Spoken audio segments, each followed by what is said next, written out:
সম্মানিত শ্রোতা মণ্ডলী, আমি মোহাম্মদ কাজল দেওয়ান এবং আমার সাথে লতা দেবী আজকে একটি সুন্দর পালা নিয়ে আমরা দুজন তর্ক করব। সেই পালাটি হলো শরীয়ত এবং মারুফত। তাই আমার প্রতিপক্ষ শিল্পী যিনি লতা দেবী, তিনি গাইবেন মারুফতের ভূমিকায় এবং আমাকে শরীয়তের পালা দেওয়া হয়েছে। তাই শরীয়ত সম্বন্ধে একটি গান রেখে আমি তার কাছে কিছু প্রশ্ন করে যাব, আশা করি তার সূক্ষ্ম মীমাংসা পাবো।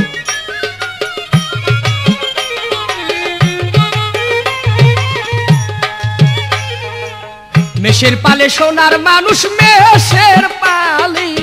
মেষের পালে সোনার মানুষ, উদয় আরব দেশের চলছে বনের পাশে রাখালিয়ার ভেসে রে।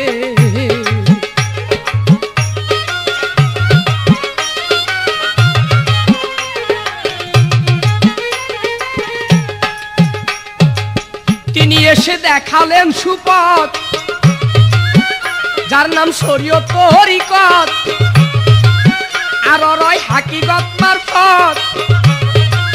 নবী আমার দেখালেন সুপথ, যার নাম শরীয়ত তরিকত, আর রয় হাকিকত মারফত। ওরে চার তরিকে নবী আমার, চার তরিকে নবী আমার, কোরেশ বংশে আসে রে, কোরেশ বংশে আসে রাখালিয়ার ভেসে রে।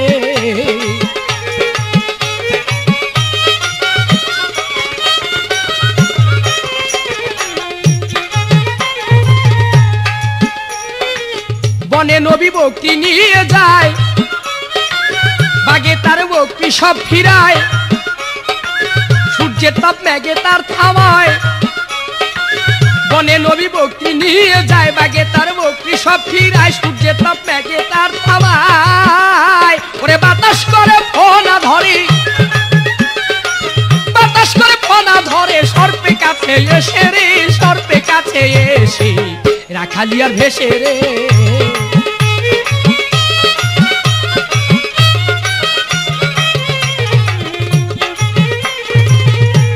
সর্বপ্রথম মারুফতের ভূমিকা নিয়ে যে লতা দেবী অভিনয় করবেন, তাই তার কাছে কিছু কথা আমি রাখতে চাই, আশা করি সুন্দরভাবে তার জবাব পাবো।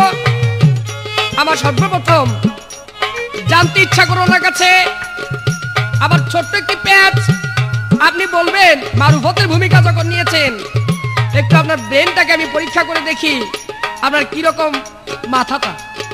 আমি জানতে চাই আপনার হাতের নাম হাত, পায়ের নাম পা, নাকের নাম নাক, চোখের নাম চোখ, মুখের নাম মুখ, কানের নাম কান, দাঁতের নাম দাঁত।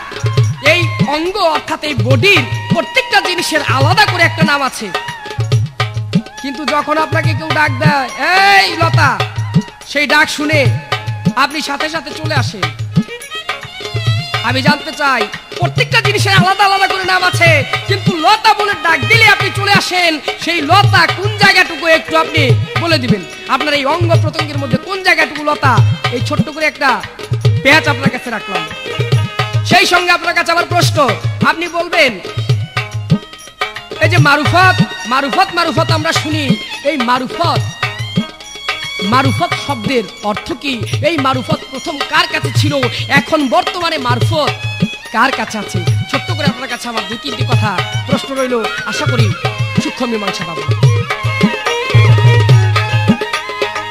তিনি শুধু মেষের রাখাল নয়, বিশ্বভুবনের রাখাল হয়, উম্মতকে তরাবে নিশ্চয়।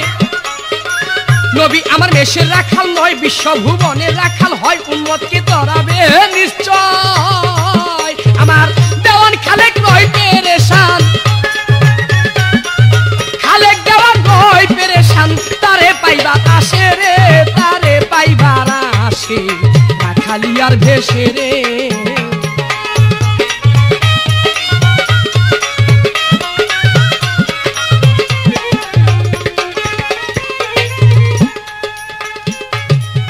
নবী এসে দেখালেন সুপথ, যার নাম শরীয়ত তরিকত, আর রয় হাকিকত মারফত। আমার আরো একটি কথা মনে পড়ে গেল, আমি জানতে চাই আজকে আপনি সুন্দর করে বলবেন আমার শরীয়তের 5টি স্তম্ভ, রোজা, নামাজ, হজ, যাকাত, কালেমা, এই 5টি স্তম্ভের উপর আমার শরীয়ত দাঁড়িয়ে আছে। আপনি কি আমার এই 5টি স্তম্ভ শরীয়তের নামাজ ইহা আপনি মানেন? রোজা ইহা কি আপনি করেন? আপনি কি নামাজ পড়েন, রোজা করেন, হজ করেন, যাকাত দেন? আপনি কি সেই কলেমা, অর্থাৎ যেই কলেমা দিয়ে মানুষ একদিন পার হয়ে যাবে, সেই কলেমা তৈয়ব লা ইলাহা ইল্লাল্লাহু মুহাম্মাদুর রাসূলুল্লাহ, এই কলেমাতে কি আপনি বিশ্বাসী? এই ছোট্ট করে আপনার কাছে আমার আরো কিছু কথা রইল, যদি জানা থাকে সুন্দরভাবে বলবেন। তিনি এসে দেখালেন সুপথ, নবী আমার দেখালেন সুপথ, যার নাম শরীয়ত তরিকত, আর রয় হাকিকত মারফত। ওরে যার তরিকা নবী আমার, যার তরিকা নবী আমার, কোরেশ বংশে আসে রে, কোরেশ বংশে আসে, রাখালিয়ার ভেসে, মেষের পালে সোনার মানুষ, মেষের পালে, মেষের পালে সোনার মানুষ, উদয় আরব দেশে রে, চলছে বনের পাশে, রাখালিয়ার ভেসে, মেষের পালে সোনার মানুষ, মেষের পালে সোনার মানুষ, উদয় আরব দেশে রে, চলছে বনের পাশে, রাখালিয়ার ভেসে রে।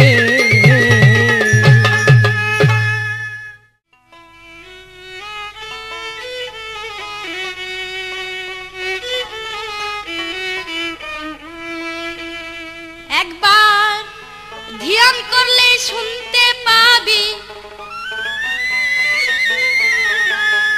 ধ্যান করলে শুনতে পাবি, আপে মাওলার পাক জবান, মানববাদী পাক আল্লাহর কোরআন। কেন ভিক্ষা করে মুসলমান, মানববাদী পাক আল্লাহর কোরআন।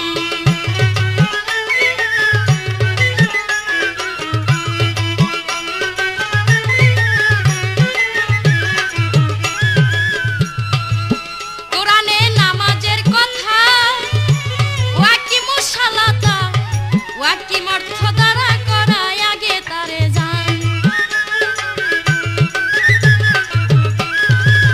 কোরআনে নামাজের কথা, ওয়াকি মুসালাতা, ওয়াকি অর্থ দ্বারা করায় আগে তারে জান। হইলে বাকালাটি সোজা করা, বাকালাটি সোজা করা, দেখবি রে বিশ্বের কল্যাণ, মানববাদী পাক আল্লাহর কোরআন। কেন ভিক্ষা করে মুসলমান,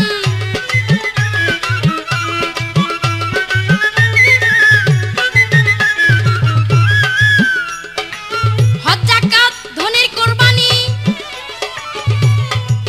মন তুমি জেনে জাননি, আত্মত্যাগ করিতে কয় সাই কাদের গনি।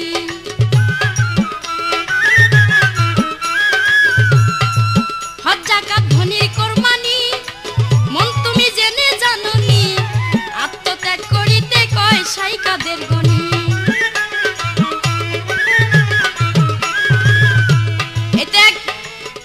এই ত্যাগ যার হইয়াছে সাধু জ্ঞানী, যার হইয়াছে সাধু জ্ঞানী, সেই তো মানুষ কল্যাণ।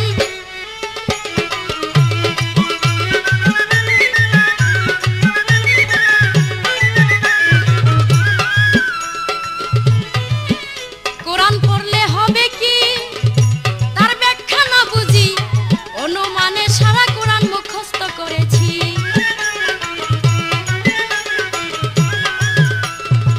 এই কোরআন পড়লে হবে কি, ও তার ব্যাখ্যা না বুঝি, অনুমানে সারা কোরআন মুখস্থ করেছি। এবার বেকার ভুকায় সব মাওলানা, বেকার ভুকায় সব মাওলানা, কোরআনকে করছি চালান, মানববাদী পাক আল্লাহর কোরআন। কেন ভিক্ষা করে মুসলমান, মানববাদী পাক আল্লাহর কোরআন।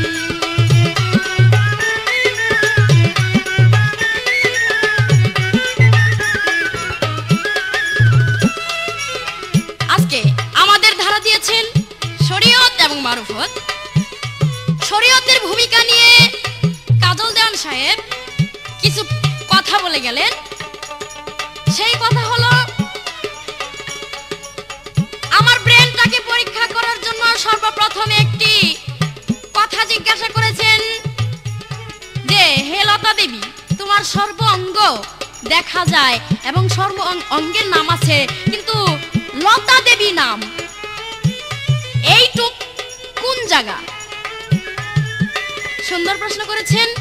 যেমন নদীতে জোয়ারের জল আসলে, যখন জোয়ার আসে নদীর কোনায় কোনায় ভরে যায়, আবার যখন জোয়ার চলে যায় নদীর বুক শুকিয়ে যায়, তেমনি মানুষ পৃথিবীতে একবার আসে আবার চলে যায়, কেউ বেঁচে থাকে না, যেখান থেকে এসে সেখানেই চলে যায়।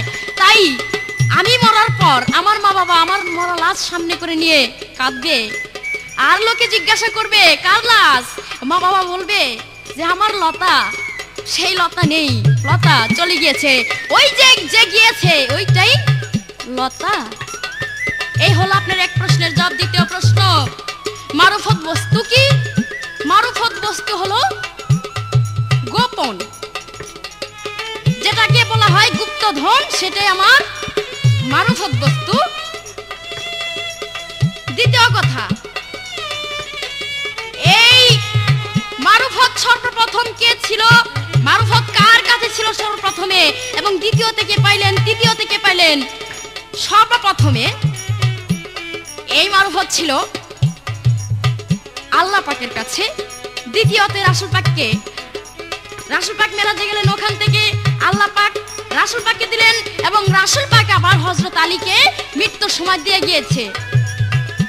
আর এখন বর্তমানে মারুফত আছে আমি লতা দেবীর ভিতরে।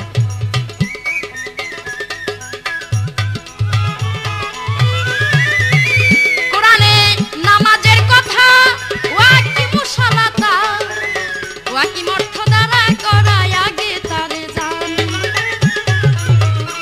হইলে বাকালাটি সোজা করা, বাকালাটি সোজা করা, দেখবি রে বিশ্বের কল্যাণ, মানববাদী পাক আল্লাহর কোরআন।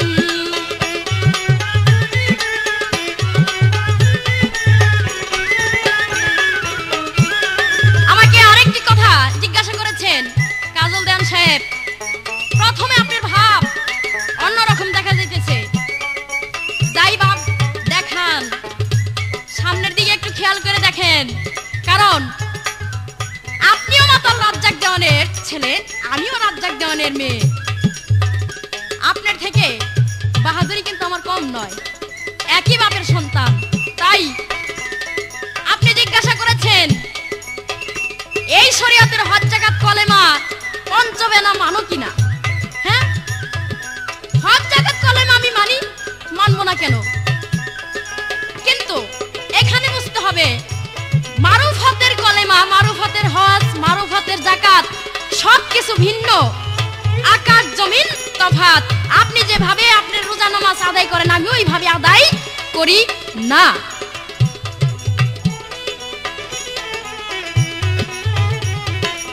ধর্ম বলে পরের উপকার, মন তুমি জানো সমাচার, এর চেয়ে বড় ধর্ম নাই এই জগতে আর।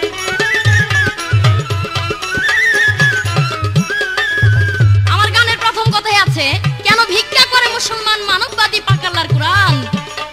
আল্লাহ পাক পবিত্র কোরআনে লিখেছেন যে তোমরা যতদিন কাজ করতে পারবে ততদিন খেটে খায়ো, কারো কাছে হাত বাড়ায়ো না, তাতে ধর্মের ব্যাঘাত ঘটে। কিন্তু দেখা যায় আমাদের বাংলাদেশের যতগুলো মৌলবী আছে সবাই কথা বিক্রি করে খায়।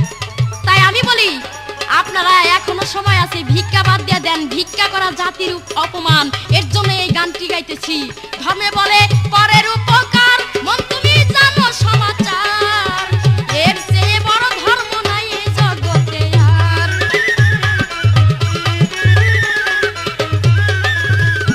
তুমি কবে কি করিয়াছো কার, কবে কি করিয়াছো কার, শুনতে চাই রাজ্জাক দেওয়ান, মানববাদী পাক আল্লাহর কোরআন, কেন ভিক্ষা করে মুসলমান।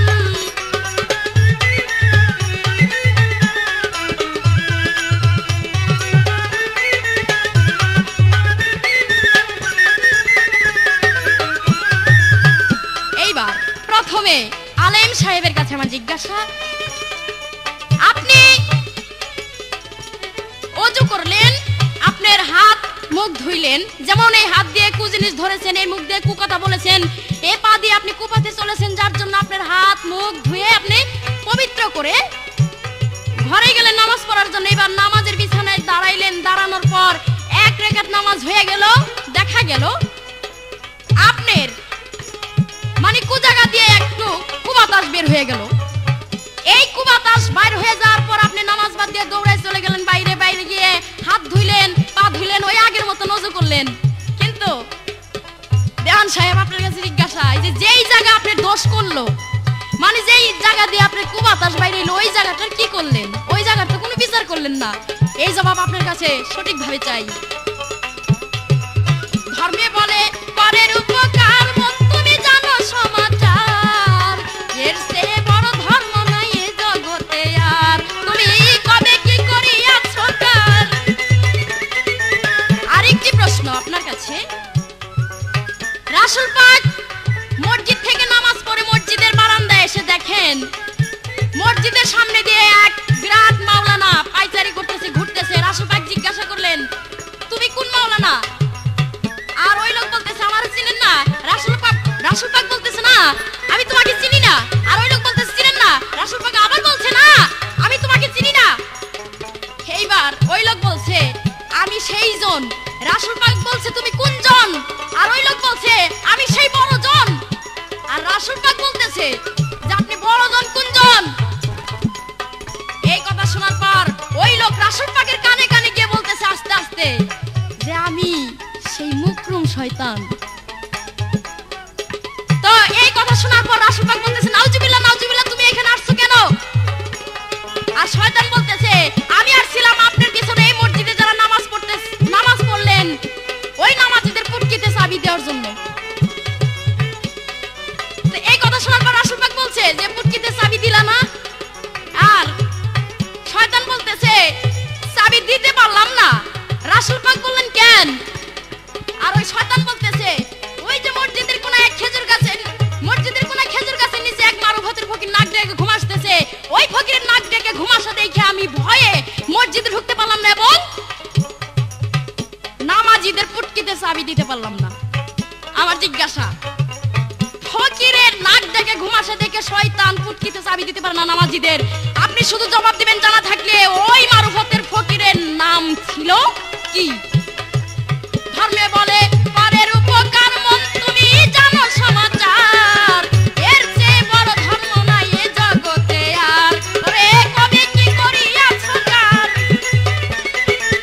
কি ভুল করিয়াছো কার, ওরে জানতে চাই রাজ্জাক দেওয়ান মানববাদী পাক আল্লাহর কোরআন, কেন ভিক্ষা করে মুসলমান মানববাদী পাক আল্লাহর কোরআন, কেন ভিক্ষা করে মুসলমান মানববাদী পাক আল্লাহর কোরআন।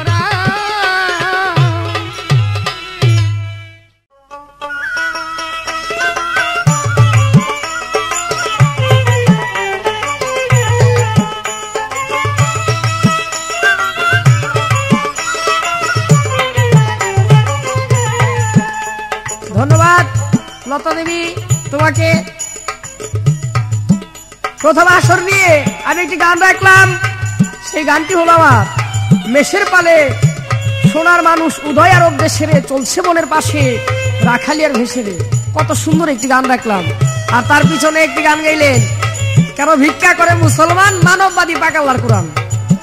আসলে ভাই আমি গাইতে চাইতেছি না যে সমস্ত গান, আমি মনে করতেছি একটি সরল মন নিয়ে আজকে স্টুডিওতে এসেছি, লতা দেবীর সাথে সরল মনে কিছু কথা বলবো, কিছু গুণ কীর্তন করবো। কিন্তু তিনি যেইভাবে এই আলেমদের বিরুদ্ধে খেপা খেপা ভাব দেখা যাইতেছে, তাতে আমার তার ভাব বেশি ভালো লাগতেছে না। তবে লতা দেবী তুমি একটু খেয়াল রাখো, আমার নাম কাজল।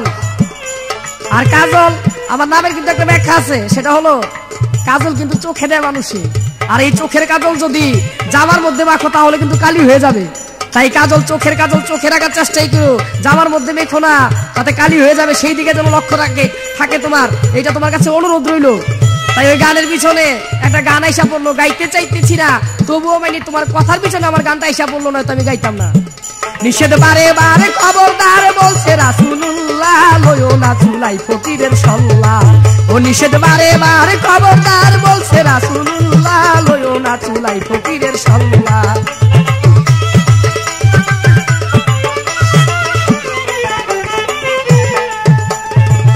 মনরে ওরে বাদিম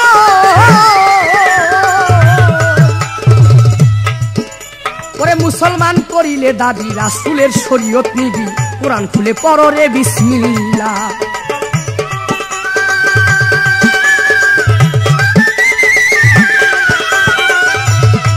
ও তোরা মুসলমান করিলে দাবি রাসূলের শরীয়ত নিবি কোরআন খুলে পড়রে বিসমিল্লাহ। ওরে বিসমিল্লাহ পড়িয়া পড়ো আলহামদুলিল্লাহ,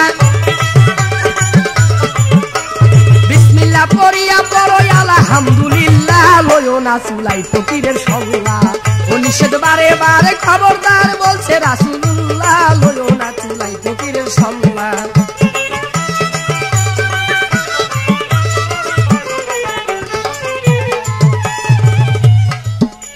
মনরে ওরে বাদিব নাই রে খোদার পিতা মাতা, নাই খোদার জন্মদাতা, পড়িয়া দেখো সূরা কুল আল্লাহ।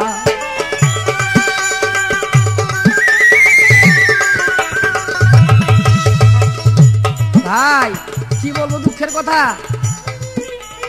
পিতা মাতাকে কাছে রেখে কলা বড় খাসিটা বড় বড় ভালো ভালো যে খাবার আছে এই সমস্ত নিয়া একজনের পায়ের মধ্যে দিয়া কয়, বাবা তুমি আমার সবকিছু, তোমাকে আমার দেহ মনোপ্রাণ সবকিছু সঁপে দিয়ে দিলাম। অর্থাৎ তার কাছে সবকিছু দিয়ে দিলেন, একজনের হাতে ধইরা বসলেন। আরে যার হাতে তুমি ধরলা, তুমি কি জানো রাসূল পাক বিদায় হজে বলে গেছেন যে তোমরা বায়াত হও, ওই রকম একজন ব্যক্তির কাছে বায়াত হও যিনি আল্লাহওয়ালা, যিনি আল্লাহর কোরআনের প্রতি বিশ্বাসী, যিনি রাসূলের দিন মানে, ওই রকম একজন লোকের কাছে তোমরা বায়াত হও। আর এখন দেখা যায় যে বড় বড় চুলাই ফকিরদের ভিড়ে বড় বড় চুলাই ফকিররা এই ফকিরদের কাছে চলে গেছে সেই ব্যাপার স্যাপার। আসলে এরা তো ফকির না, ফকর। মনরে ওরে বাদিব ওরে নাই রে খোদার পিতা মাতা, নাই খোদার জন্মদাতা, পড়িয়া দেখো সূরা কুল আল্লাহ।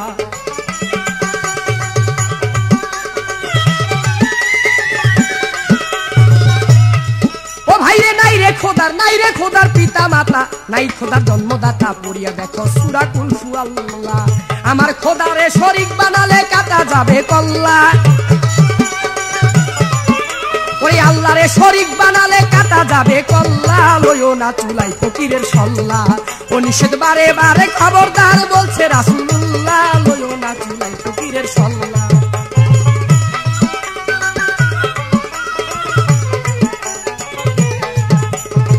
প্রশ্ন করেছে আমার কাছে এই যে আলেম সাহেবরা নামাজ পড়ে, মুসলমানরা দেখা গেল নামাজ পড়তেছে, এমন সময় একটা বদ বায়ু বাহির হয়ে গেল। এখন বদ বায়ু বাহির হলো ঠিক, কিন্তু যে স্থান দিয়ে বদ বায়ু বাহির হলো তার কোনো বিচার করা হইতেছে না, অথচ বিচার করা হইতেছে, হাত ধৌত করা হইতেছে, নাক ধৌত করা হইতেছে, মুখ ধৌত করা হইতেছে, পাও ধৌত করা হইতেছে। আসল জায়গার তো কোনো বিচার হলো না। বুঝতে হবে যে জায়গা দিয়ে বদ বায়ু বাহির হইল সেই জায়গা দিয়ে তো বাহির হয়ে গেল, কিন্তু যারা শুনলো, যারা সাক্ষী, তোমার সাক্ষীটা হইলো তোমার নাকের মধ্যে গিয়ে সেই জিনিস ধরা খাইলো, যার জন্য এটা ধৌত করিতে হইবে। শুনেছে তোমার কান, তাই তো তোমার কানকে ধৌত করাইতে হইবে।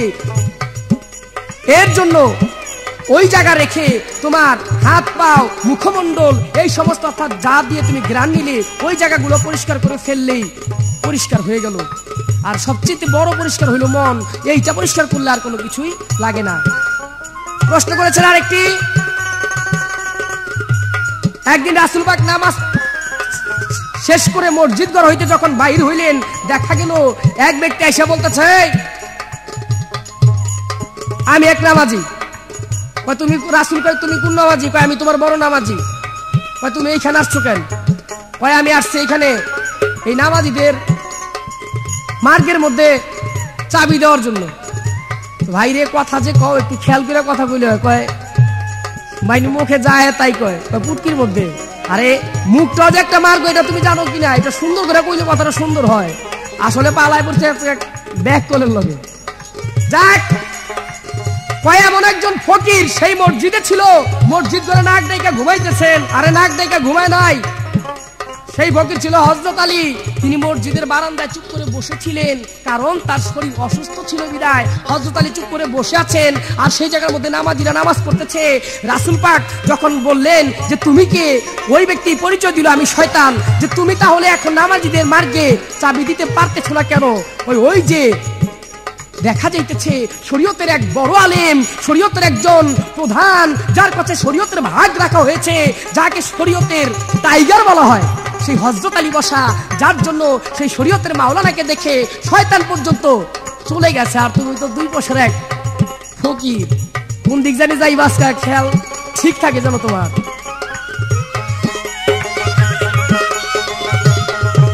মনরে ওরে বাদিব ফকিরেরা প্রস্রাব কইরা পানি লয় না, অজু গোসলের দাঁড় দাঁড়ে না, লম্বা চুলে বাসা করে বল্লা।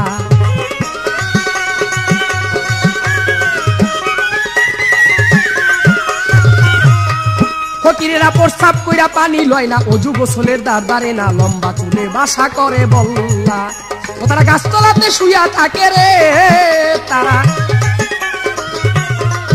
তারা গাছতলাতে শুইয়া থাকে রে, ওই দেখ কুত্তায় সাথে ওল্লা, লয়ও না চুলাই ফকিরের সল্লা।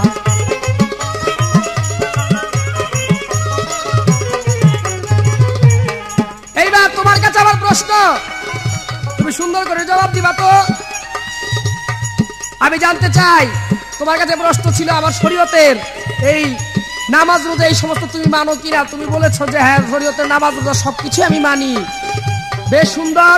এইবার তোমার কাছে আমি জানতে চাই, তুমি একটু ফকির সাফ করে তো। তুমি রাসূলকে সবচেয়ে বড় ফকির বলেছো, যে আল্লাহর কাছে ছিল এই মারুফত, মারুফত অর্থ গুপ্তধন। আমি জানতে চাই এই গুপ্তধন মারুফত সেটা আসলো কার কাছে? আসলো হযরত আলীর কাছে। তুমি বলেছো বর্তমানে এই মারুফত বতাদিমির কাছে। আমি জানতে চাই, যদি বর্তমানে তোমার কাছে এই মারুফত থেকে থাকে, তুমি একটু কইও তো। এই মারুফতের 3টা রাস্তা, 3টা রাস্তার মধ্যে দেখা গেছে এক একটা রাস্তা হইতে আরেকটা রাস্তার, এই সীমানা হইতে ওই সীমানা পর্যন্ত যাইতে 70,000 বছরের রাস্তা।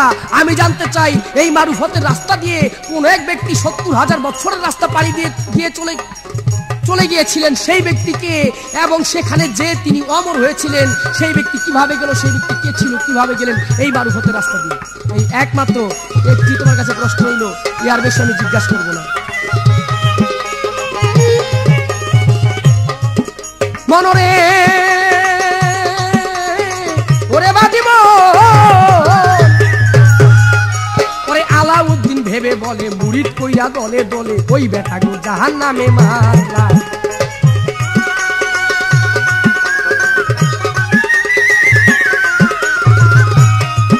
কবি আলাউদ্দিন ভেবে বলে, মুরিদ কইরা দলে দলে, ওই বেটা গো জাহান্নামে মারলা। ও তোর ভের ভেরি ছুটাইয়া দিব রে ফকির, আজকা তোর ভের ভেরি ছুটাইয়া দিব রে, যখন পাইছে কাজল মোল্লা, লইলো না চুলাই ফকিরের সল্লা। ও নিষেধ বারে বার খবরদার বলছে রাসূলুল্লাহ, লইলো না চুলাই ফকিরের সল্লা।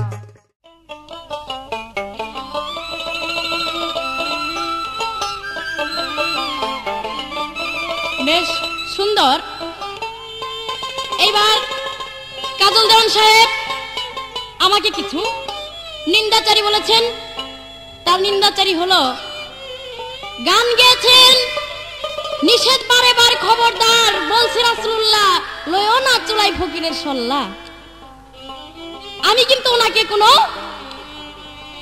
কিছু বলি নাই, খারাপ কোনো কিছুই বলি নাই। এর জন্য আমার একটি ছোট্ট করে গল্প বলতে হয়।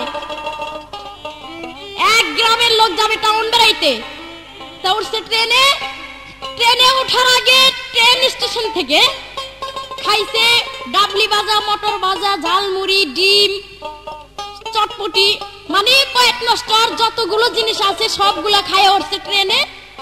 ওঠার পর ওই স্পেশাল সিট বলে, দুজনের সিটে বসছে। তো ওই গ্রামের লোকের পাশে এক ভদ্রলোক বসছে। বসার পর ট্রেন ছেড়ে দিছে। অনেকক্ষণ পরে ওই যে ভাজা ভুড়া খায় যে ট্রেন উঠছে, ওনার পেটে গন্ডগোল সৃষ্টি হয়ে গেছে। এখন কতক্ষণ পরে ঠুস করে একটা মাইরা হয়েছে, ঠুসকি। এইবার ভদ্রলোকের তার সহ্য হইতেছে না, যেই গন্ধ নাকে গেছে আর বলতেছে বেশি ভালো হচ্ছে না। আর ওই গ্রামের লোক হলো বোকা বোকা সাইজের। ওই গ্রামের লোক মনে করতেছে যে আমার এই পাতটা একটু জোরে দিলে মনে হয় উনি সন্তুষ্ট হবে। এইবার একটু জোরে পু করে মেরে দিয়েছে। এইবার ওই ভদ্রলোক তো রাখতেছে। ভদ্রলোক বলতেছে বেশি ভালো হচ্ছে না। আবারও ওই বোকা লোক মনে মনে বলতেছে যে একটু জোরে দিলে মনে হয় ভদ্রলোক সন্তুষ্ট হবে। এইবার অনেকক্ষণ জমায় জমায়া দ্রিং করে একটা মাইরে হয়েছে। আর তো ভদ্রলোক রাগের জ্বালায় দাঁড়ায় গেছে। দাঁড়ায় বলতেছে বলছে তো বেশি ভালো হচ্ছে না।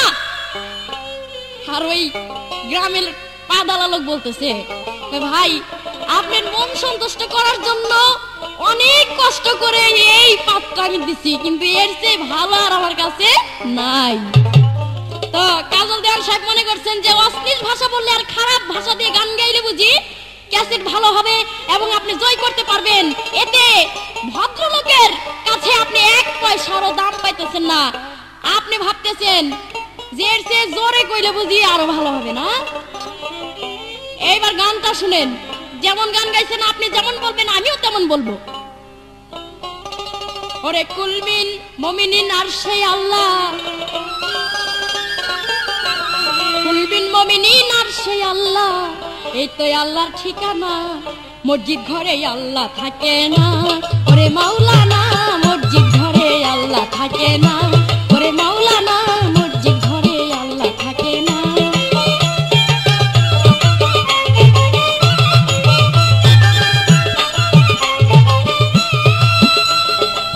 আলেম গেছে জালেম হইয়া, কোরআন পড়ে চন্ডালে, ওরে সঙ্গী সাথের ভাত জুটে না সোনার হাতে সার গলে।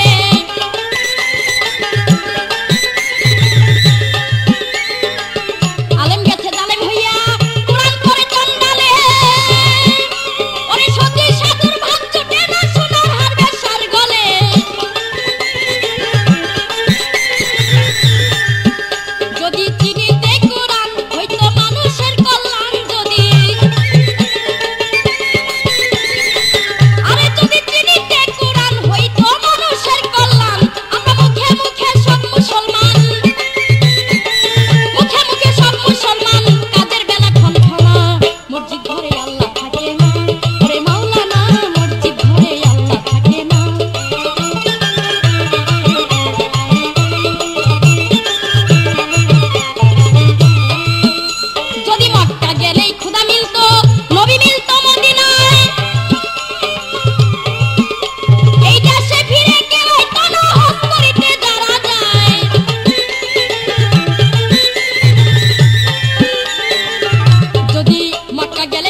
মানে নামাজিদের পুটকিতে চাবি দেওয়ার জন্য ঘুরতেছে পারে না।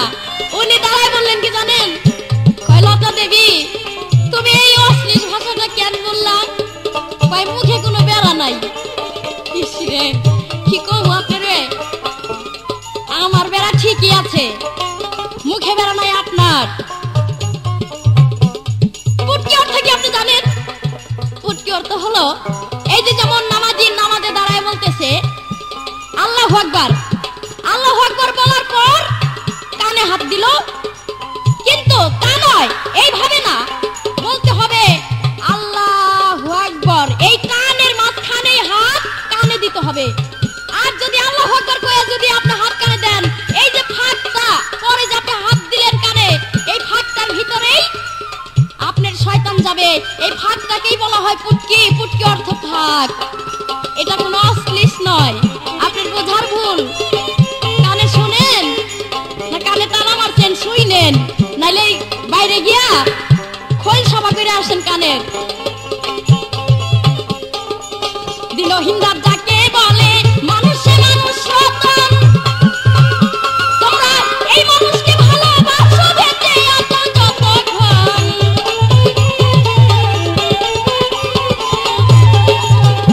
ওরে দিনহীন রাত যাকে বলে মানুষে মানুষ রতন, এই মানুষকে ভালোবাসো বেঁচে আছো যতক্ষণ। এই মানুষ চিনতে করিস ভুল, তবে হারাবি তুই কোন মানুষ। এই মানুষ চিনতে করিস ভুল, তবে হারাবি তুই কোন। ওরে মূল কাটিয়া জল ঢালিলে, মূল কাটিয়া জল ঢালিলে এই গাছে ফুল ফুটে না, মসজিদ ঘরে আল্লাহ থাকে না। ওরে মাওলানা মসজিদ। প্রশ্ন করেছেন আমাকে, এই যে কোন এক ফকির ছিল, সেই ফকির 70 বছরের রাস্তা, 70,000 বছরের রাস্তা এক পলকে গিয়েছে, এবং সে 70,000 বছরের রাস্তা এক পলকে গিয়ে চিরঅমর হয়েছে সেই ফকিরকে। এবং কিভাবে? সেই ফকির ছিল খোয়াজ খেজির। তিনি জিন্দা পীর হয়েছে, তার মা বলেছিল হে খোয়াজ খেজির তোমার বিয়ে করতে হবে। আর খোয়াজ খেজির বলেছিল যে না মা, আমি বিয়ে করব না, কারণ বিয়ে করলে আমি যে মাতৃধার দিয়ে এসেছি সেই মাতৃধারে আবার যেতে হবে, তাই আমি বিয়ে করব না। সে বিয়ে করেছিল না, যার জন্য সে চির অমর হয়েছে, তার নাম ছিল খোয়াজ খেজির। এই তো সঠিক জব হয়ে গেল। ওরে দিনহীন রাত যাকে বলে মানুষে মানুষ রতন, এই মানুষকে ভালোবাসো বেঁচে আছো যতক্ষণ। মানুষ চিনতে করিস ভুল, তবে হারাবি তুই কোন মানুষ। এবার আপনার কাছে প্রশ্ন, আপনারা আযান দেন মসজিদে গিয়া, আল্লাহু আকবার, আল্লাহু আকবার অর্থ আল্লাহ মহান, আল্লাহ মহান। আশহাদু আল্লা ইলাহা ইল্লাল্লাহ, আশহাদু আল্লা ইলাহা ইল্লাল্লাহ অর্থ আল্লাহ ছাড়া উপাস্য নাই, আল্লাহ ছাড়া উপাস্য নাই। আশহাদু আন্না মুহাম্মাদুর রাসূলুল্লাহ, রাসূল তার প্রেরিত পুরুষ। হায়লের শালা, হায়লের শালা, নামাজ শুভ কাজ, নামাজ শুভ কাজ। হায়লেল ভালা, হায়লেল ভালা অর্থ নামাজের জন্য প্রস্তুত হও। এইখানে আমার জিজ্ঞাসা, আপনারা ছেলে হইলে দৌড়াই গিয়ে আযান দেন, আর মেয়ে হইলে আযান দেন না কেন? মূল উদ্দেশ্য কি? এই আপনার কাছে আমার প্রশ্ন রইল, জানা থাকলে জবাব দিবেন। দিনহীন রাত যাকে বলে মানুষে মানুষ রতন, এই মানুষকে ভালোবাসো বেঁচে আছো যতক্ষণ।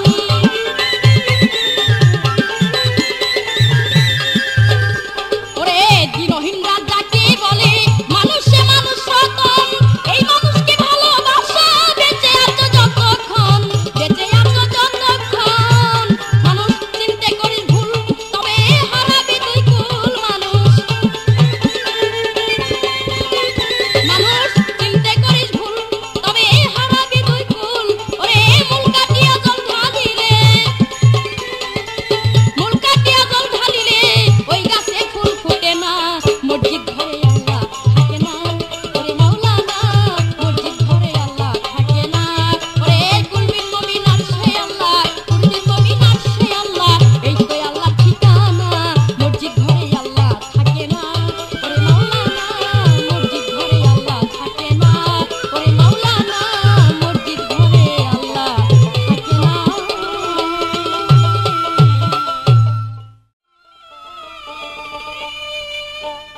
ধন্যবাদ লতা দেবীকে। আবার যা প্রশ্ন ছিল সুন্দরভাবে তার প্রত্যুত্তর করে আমার কাছে একটি প্রশ্ন রাখলেন, চেষ্টা করবো তার জবাব দেওয়ার জন্য। তার আগে কিছু কথা আমার মনে পড়ে গেল। আমি নাকি তাহাকে মন্দ বলেছি। আসলে বুঝতে হবে, আমি কিন্তু প্রথমেই তোমাকে মন্দ বলি নাই। আমি সুন্দর একটি গান গেয়েছিলাম প্রথম আসরে, মেষের পালে সোনার মানুষ উদয় আরব দেশেরে চলছে মনের পাশে রাখালিয়ার ভেসেরে। তুমি তার প্রতি উত্তর একটি গান গাইলে, সেই গান হলো ভিক্ষা করে মুসলমান মানববাদী পাক আল্লাহর কোরআন। সেই গানের মধ্যে তোমার আছে বেকার বুকা সব মাওলানা কোরআনকে করে চালান। তুমি কি জানো কোরআনে কি সমাধান দিয়েছে? কোরআন বলেছে যদি কোনো ব্যক্তি তোমার বাড়িতে কাজের জন্য যায়, যদি কোনো ব্যক্তি কাজের জন্য যায়, সেই ব্যক্তির শরীরের ঘাম শুকাইবার আগে যা পাওনা হবে সেই পাওনা তুমি সাথে সাথে তাকে দিয়ে দাও, যাতে তার ঘাম শুকানোর আগে দিলে আল্লাহ পাক সেই জিনিসের উপর সন্তুষ্ট থাকবে। আর তুমি এই কথার পর, আমি সেই কথা তোমাকে ধরি নাই, এই কথার পর আমি সেই গান গাইলাম। এই গানের পরে এখন তুমি আমারে মন্দ বলতেছো। একটা উপমা দিলেন যে কাজলের কাছে এর চেয়ে ভালো নাই। আরে ভাই, এর চেয়ে ভালো আমার কাছে আছে। আসলে ঘটনাটা হইল কি, এক ব্যক্তি গাবতলী টার্মিনাল থেকে বাসে উঠেছে। তো গাবতলী টার্মিনাল থেকে যখন বাসে উঠে টেকনিক্যাল এসেছে, এই টেকনিক্যাল আসার পর আরেক ব্যক্তি গাড়িতে উঠেছে। তো টেকনিক্যালের ব্যক্তি বলতেছে ওই গাবতলীর ব্যক্তিকে যে ভাই লোকটা তোতলা আর কি। তো তোতলা ব্যক্তি বলতেছে ভাই ঘড়িতে কটা বাজে? তখন ওই গাবতলীর ব্যক্তি চুপ করে বসে আছে গাড়িতে। তা আবার জিজ্ঞেস করতেছে ওই তোতলা ব্যক্তি যে ভাই ঘড়িতে কয়টা বাজে? তো এইবার যে ব্যক্তি বসে আছে ওই ব্যক্তি তার হাতের ঘড়িটা একটু তুইলা ধরছে ওই ব্যক্তির সামনে যে প্রশ্ন করতেছে। তো ঘড়ি তুইলা ধরতে পরে এখন আবার দেখবেন ওই টিপটাপ অটোমেটিক ঘড়ি বেরিয়েছে। তো ওই ঘড়ি তো নিবে আর জলে আর নিবে। তো ওই ভদ্রলোক গ্রামের লোক উনি বলতেছে ভাই আমি এই অটোমেটিক ঘড়ি বুঝি না, বাজে কটা তো তাই কন। তবু ওই লোকটা চুপ করে বসে আছে, ঘড়িটা নিচা করে হাতটা নিচা করে চুপ করে বসে রয়েছে। এখন গাড়ি যখন শ্যামলী এসেছে, ওই টেকনিক্যালের ব্যক্তি যে প্রশ্ন করেছিল ওই ব্যক্তি শ্যামলী আসার পর নামতেছে গাড়ি থেকে। নামার আগে ওই লোকের কয় থু, একটু থুতু ফেকে শ্যামলী যখন বাস স্টপেজ করলো ওই লোক নেমে গেল। পাশের যে লোক ওনার সিটে বসা, ওনার সাথে ওই লোক প্রশ্ন করে ভাই এত সুন্দর করে আপনাকে জিজ্ঞাসা করলো প্রথমে ঘড়িতে কয়টা বাজে, আপনি তার প্রত্যুত্তর করলেন না। আবার প্রশ্ন করলো ঘড়িতে কয়টা বাজে, প্রত্যুত্তর করলেন না। এরপর আপনাকে জিজ্ঞাসা করার পর আপনি ঘড়ি বাড়ায় দিলেন, ওই লোক আপনাকে থুতু পর্যন্ত দিল, কিন্তু আপনি কিছুই বললেন না, আপনি চুপ করে বসে রয়েছেন। এখন ওই ঘড়িওয়ালা ব্যক্তি বলতেছে ভাই কি মার খাবো নাকি? কারণ আসলে ওই যে ব্যক্তি প্রশ্ন করেছে ওই ব্যক্তি হলো তোতলা, আর যে ব্যক্তি হাতে ঘড়ি ওই ব্যক্তিও তোতলা।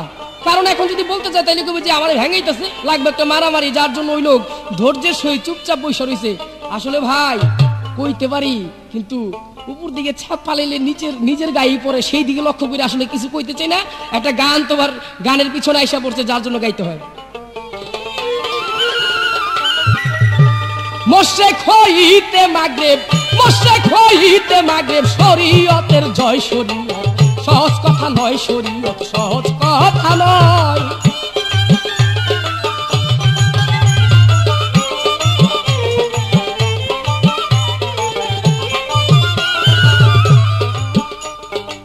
বড় বড় আউলিয়া যারা এলেমের সাগর তারা শরীয়তে পুরা, বড় বড় আউলিয়া যারা এলেমের সাগর তারা শরীয়তে পুরা। ওরে শরীয়ত ছাড়া দেয় না ধরা, ওই দেখ শরীয়ত ছাড়া দেয় না ধরা। আপে দয়ে ময় শরীয়ত, সহজ কথা নয় শরীয়ত, সহজ কথা নয়।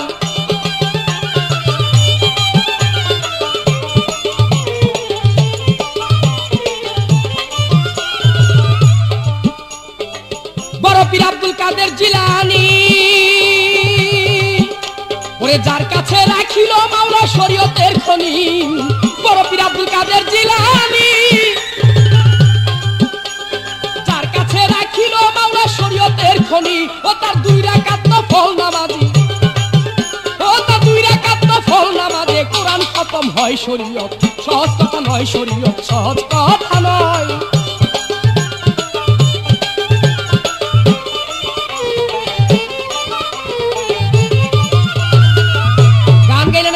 সুন্দর। কুলবিন মুমিনিন আরশে আল্লাহ, এই তো আল্লাহর ঠিকানা। মসজিদ ঘরে আল্লাহ থাকে না। এই দেখো, মসজিদ ঘরে আল্লাহ থাকে না। তুমি কি জানো আল্লাহ কি বলেছে? আল্লাহ বলেছে আল্লাহ কুল্লে শাইন কাদির, আল্লাহ কুল্লে শাইনময়ী। আল্লাহ বলেছে ফুলে ফলে গন্ধে এই পৃথিবীর সমস্ত কণায় কণায় আমি নিহিত আছি। ওই যে নর্দমার মধ্যে কীট, সেই কীটের ভিতরে আল্লাহ আছে। এমন কোন জায়গা নেই আল্লাহ ছাড়া সেই জায়গা। মসজিদ ঘর তো আল্লাহর ইবাদতখানা। আমি কি বলেছি নাকি যে মসজিদ ঘরে আল্লাহ থাকে? আমি কি তোমাকে এই কথা বলেছি? আমি তোমাকে শরীয়তের যে, আমার শরীয়তের যে স্তম্ভ, আমার লাইন, যে আমি ঠিক তোমাকে এইখানে আনার জন্য চেষ্টা করতেছি। আমি তো আর কইনি এই কথা, তুমি ইচ্ছা করে কইলে আর আমি কি করুন?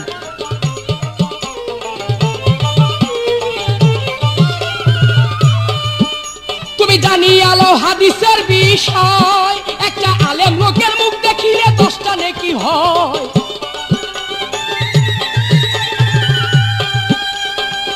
একটাই আলেম লোকের মুখ দেখিলে 10টা নেকি হয়। ওরে আলেম নিন্দা স্ত্রী তালাক,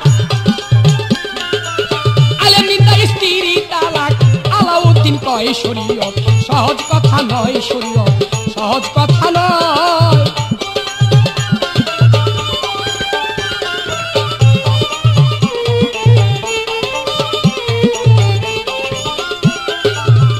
প্রশ্ন করেছে আমার কাছে, মেয়ে হইলে আজান দেয় না? আজানের যে বাণী আল্লাহু আকবার, আল্লাহু আকবার, আল্লাহ মহান, আল্লাহ মহান, এই ধ্বনি যদি ছেলে সন্তান হয় তাহলে দেখা যায় যে এই আল্লাহু আকবার ধ্বনি, আজানের যে বাণী, এটা ছেলে সন্তান, পুরুষ সন্তান হইলে পরে তার কানে শোনানো হয়। আর যদি কোনো মেয়ে সন্তান হয় তখন আজান দেওয়া হয় না। এই তার প্রশ্ন। মেয়ে হইলে আজান দেয় না। আজানের প্রথা যখন আসলো, দেখা গেছে আমার হযরত মুহাম্মদ আহমদ মুস্তাফা সাল্লাল্লাহু আলাইহি সাল্লাম এইখান থেকে আজানের প্রথা আসলো। এক সময় আজান ঠিকই দিত। কিভাবে? আরব দেশে দেখা গেছে তখন মেয়েদের, নারীদের দাম ছিল কম। কারণ বাপ মায় চিন্তা করতো যদি আমার ঘরে মেয়ে হয়, এই মেয়েকে টাকা পয়সা দিয়ে বড় করবো, আস্তে আস্তে বড় হওয়ার পরেই মেয়েকে বিবাহ দিতে হবে। বড় করলাম, টাকা পয়সা লস হইল, আবার বিয়ে করব, এইখানে টাকা পয়সা লস হবে। কিন্তু ছেলে হইলে একে বড় করলাম, বড় করার পর ছেলে আমাকে আয় রোজগার করে সেই টাকা পয়সা দিবে, আমাকে কামাই করে খাওয়াবে। কিন্তু মেয়ে হইলে তো আমাকে খাওয়াইবে না। যার জন্য আরবে কিছু মুসলিম কিছু লোক ছিল যারা এই নারী বিরোধিতা কাজে লিপ্ত ছিল। তারা নারী হইলে পরে সাথে সাথে ধরে টিপি দিয়া গলা টিপা মেরে ফেলতেন। কিন্তু আমার রাসূল পাক, দিনের নবী, তিনি এসে বলে দিলেন, তোমরা জেনে রাখো, যদি তোমাদের ঘরে নারী হয় তাহলে তোমরা সেই আজানের বাণী, অর্থাৎ সন্তান হইলে তো আজানের বাণী শোনানো হয় এবং সমস্ত এলাকার লোকে জানে যে এই বাড়িতে একটা সন্তান হয়েছে। আর যখন এলাকার লোকে জানে সবাই দেখতে আসে। যার জন্য বলা হইলো তোমরা এক কাজ করো, তোমরা নারী সন্তান জন্ম নিলে তোমরা এই আজানের বাণী, নারী সন্তান যখন জন্ম নিবে তখন তোমরা আজান ফুট দিও না, কারণ জেনে যাবে যে নারী হয়েছে আর তখনই আসবে তাকে মারার জন্য। যার জন্য তখন থেকে দেখা গেল এই আজানের বাণী শুধু পুরুষের বেলায় প্রযোজ্য, আর নারী সন্তান হইলে আজানের বাণী দেওয়া হয় না। তবে এই কথাটা জেনে রাখো, আজানের বাণী যদিও না দেওয়া হয়, কলেমার যে বাণী আছে তার কানে কানে সেই কলেমার বাণী, মেয়ে সন্তান হইলে তার কানের মধ্যে সেই কলেমার বাণী, রাসূলের বাণী দেওয়া হয়। এই তোমার প্রশ্নের জবাব আশা করি শেষ হল। জানি আলো হাদিসের বিষয়, একটা আলেম লোকের মুখ দেখিলে 10টা নেকি হয়। এবার তোমার কাছে আমার প্রশ্ন, আশা করি সুন্দরভাবে জবাব পাবো। আমি জানতে চাই, তুমি বলবে এমন একজন ফকির ছিল, সেই ফকির এক পাহাড়ের গুহার মধ্যে বৈশা বৈশা সাধনা করতেন। আর দেখা গেছে 12 বছর পর পর একটা বাঘ এসে তার মাথার মধ্যে প্রস্তাব করতেন। আমি জানতে চাই সেই ফকির কে ছিল এবং সেই ফকির 12 বছর সাধনা যখন তার হয়ে যেত, একটা বাঘ এসে তার মাথার মধ্যে প্রস্তাব করতেন কি কারণে, এবং সেই বাঘ ছিল কে, সেই ফকিরই বা কে? এই একটি মাত্র তোমার কাছে আমার প্রশ্ন। জানি আলো হাদিসের বিষয়, একটা আলেম লোকের মুখ দেখিলে 10টা নেকি হয়।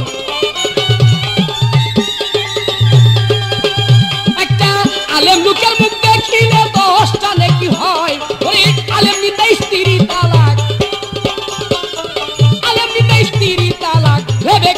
নয় শরীয়ত, সহজ কথা নয় শরীয়ত, সহজ কথা নয়। মোশরেক হইতে মাগরিব, মোশরেক হইতে মাগরিব, শরীয়তের জয় শরীয়ত, সহজ কথা নয় শরীয়ত, সহজ কথা নয় শরীয়ত, সহজ কথা নয় শরীয়ত, সহজ কথা নয়।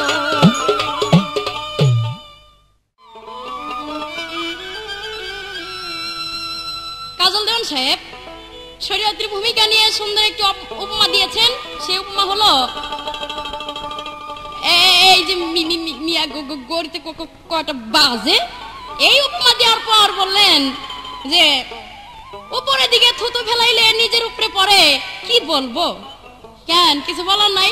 সুন্দর এই কথার পিছনে আমারও একটি গল্প বলতে হয়। সেই গল্প হইলো এক মৌলবী গ্রামে কয়েকজন পোলাপান পড়ায়। এখন মৌলবীর খাইতে ইচ্ছে করছে খিচুড়ি। এক ছাত্রের কইতাছে, কই ছেড়া তোর দাদি আজকে কি রাঁধছে? ছেড়া কই আমার দাদি আজকে খিচুড়ি রাঁধছে। তো এই কথা শোনার পর ইস রে খাইতে ইচ্ছে করছে খিচুড়ি, তুইও কইছিস আমার মনের কথাটা, দৌড়ে যা তোর দাদির কাছ থেকে খিচুড়ি নিয়ে আয়। দৌড়াই গেছে খিচুড়ি আনতে। ওর দাদির কাছে গিয়ে বলতেছে, দাদি উস্তাদজি খিচুড়ি খাওয়ার জন্য খিচুড়ি চাইছে, তাড়াতাড়ি খিচুড়ি দাও। তো দাদি এক মাইটা শানকিতে গইরা শানকি করে খিচুড়ি দিছে। পোলাপান মানুষ তো ওই গরম খিচুড়ি দৌড়ায় রাস্তা দিয়ে নিয়ে যাইতেছে। তার রাস্তার মাঝখানে হইতেছে হাডুডুডু খেলা। তখন ওই শানকি নামাই থিয়া ওই ছেড়া গেছে হাডুডুডু খেলা দেখবার। আর এদিক দিয়ে কুত্তে অর্ধেক খিচুড়ি খায় ফেলাইছে। এইবার পিছনের দিকে ঘুরে দেখে কুত্তে অর্ধেক খিচুড়ি খায় ফেলাইছে।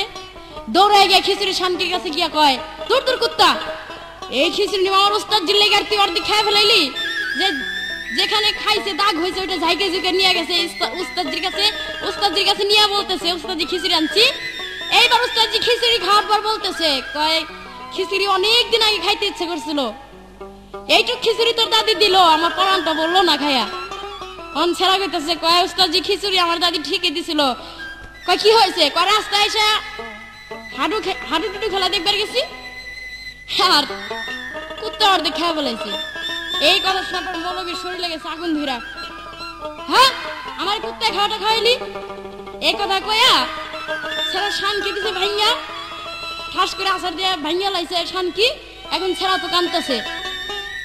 উস্তাদজি বলতেছে, 2 টাকা দেয় এবার শানকি মানছি, এর জন্য কানতেছো, আর যে তুই আমার এই কুত্তায় খাওয়াটা খাওয়াইলি? ছেড়া কইতেছে, কয় না না, কুত্তায় খাওয়াটা খাওয়াইছি তাতে কি হয়েছে? যে শানকি ভাঙছেন এই শানকির অনেক দাম। মৌলবী বলতেছে, কিসের দাম? এই শানকি 2 টাকা দামের শানকি। কয় না না, আজ 20 বছর ধইরা এই শানকিতে আমার দাদি প্রস্রাব করে। তে শোনো, এত বাহাদুরি চলবো না, তোমরা যে কি করো সব আমাদের জানা আছে। তোমরা খিচুড়ি খাইলে খাও, প্রস্রাব করা শানকিতে। আজকে কিন্তু খিচুড়ি কাজল দেওয়ান ওই শানকিতে খাওয়াই দিমু।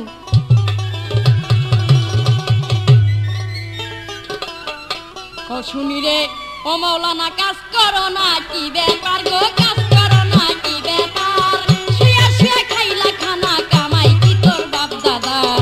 ও শুনি রে ও মাওলানা, তুমি কাজ করো না কি ব্যাপার গো।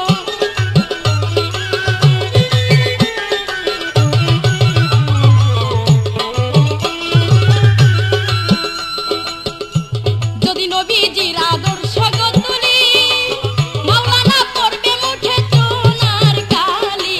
নবীজির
মুসলমান তোমরা শিক্ষা করো কাজের সন্ধান যাকে কয়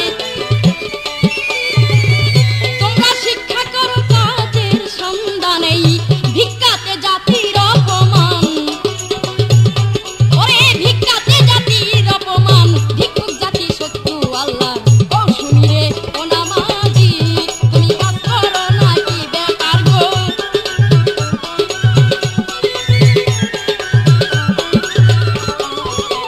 এবার চমৎকার একটি প্রশ্ন করেছেন এমন এক ফকির ছিল 12 বছর সাধনা করা হয়ে যেত তারপর তার কপালে বাঘ এসে প্রস্তাব করে দিত সেই ফকিরকে আসলে সে ফকির ছিল না কি কম কাজল দেন আপনারা যদি স্টেজে পাইতাম আজকে কিছু কম না স্টেজে পাইলে আপনারে তারপরে জনমকে শিক্ষা দিয়া দিমু আমার লাগে শরীয়ত গাও গাওয়াই তো ব্যাক করে সে ফকির ছিল না সে ছিল একজন আলেম সে মুরিদ না হয়ে সে ফকিরদের খুব নিন্দাইতো সে মুরিদ না হয়ে আল্লাহকে পাইতে চেয়েছিল তাই তার যে মুরিদ না হয় তার গুরু থাকে শয়তান সেই শয়তান বাঘের রূপ ধরে এসে ওই মাওলানার কপালে 12 বছর সাধনা করা হয়ে যেত মাওলানার কপালে প্রস্তাব করে দিয়ে যেত তাতে তার সাধনা সব নিষ্ফল হয়ে যেত